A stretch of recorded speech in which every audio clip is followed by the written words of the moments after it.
maintenant, Israël, Je demande de toi, l'Éternel, ton Dieu, si ce n'est que tu crains l'Éternel, ton Dieu, afin de marcher dans toutes ses voies, d'aimer et de servir l'Éternel, ton Dieu, de tout ton cœur et de toute ton âme. Amen. Ici, l'homme de Dieu, le prophète Moïse, déclarant ces termes aux enfants d'Israël, il leur dit ceci, maintenant, c'est-à-dire qu'aujourd'hui, en ce moment ici, changez votre marche. Israël, que demande de toi l'Éternel ton Dieu, si ce n'est que tu craignes l'Éternel ton Dieu. Amen. L'homme de Dieu, nous parlons de la marche dans la crainte de Dieu. Je vais m'écarter de parler trop de la Bible ou bien des 4 murs. Parce qu'une église, ce n'est pas les 4 murs. Une église, c'est une communion fraternelle du corps du Christ. C'est en ces termes que je vais conduire mon message. Lorsque le prophète Moïse parlait aux enfants d'Israël, c'était son 5e livre, il allait bientôt quitter les peuples.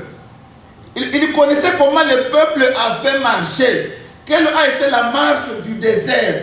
Maintenant qu'il s'apprêtait à abandonner, à quitter le peuple, il leur dit ça. Maintenant, Israël, ce que Dieu demande de toi, seulement que tu craignes son nom, que tu marches dans la crainte de son nom, que tu t'appuies dans la crainte de son nom, que toute ta vie soit posée sur la crainte du nom de l'Éternel et que toute ta chrétienté soit posée sur la crainte de l'Éternel. Et pourquoi Dieu demandait à ses enfants, pourquoi Dieu demandait à ses enfants de marcher dans la crainte? Je vous ai dit que nous sommes identifiés comme chrétiens. Nous sommes reconnus comme chrétiens. Nous entrons dans la liste de Dieu comme chrétiens seulement si nous marchons dans la crainte de son nom. Alléluia. Nous pouvons avoir 10 000 Bibles. Nous pouvons être connus dans les églises. Pasteur Salon peut m'inviter ici. Pasteur Kalonjadol peut m'inviter dans son église. Mais si je ne marche pas dans la crainte de l'Éternel, je ne suis pas connu.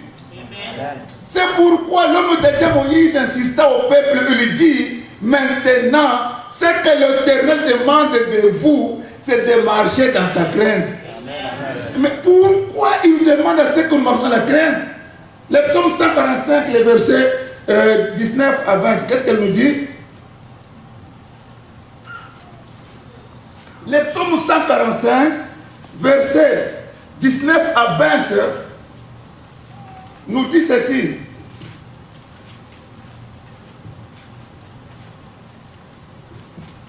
Il accomplit les désirs de ceux qui le craignent.